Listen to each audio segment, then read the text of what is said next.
Посмотрите, пожалуйста, как горит механический биокамин. Если вы обратите внимание на эти вихри, которые создаются спонтанно, то они достаточно высокие.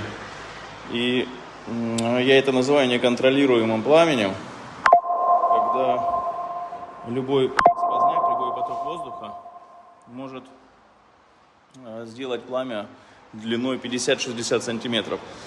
Это не совсем безопасно с точки зрения пожарной безопасности.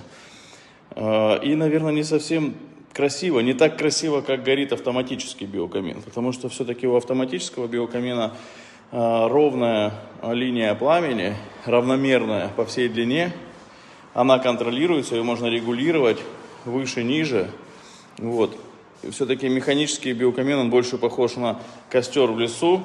А автоматический биокамин — это более такой сдержанный огонь.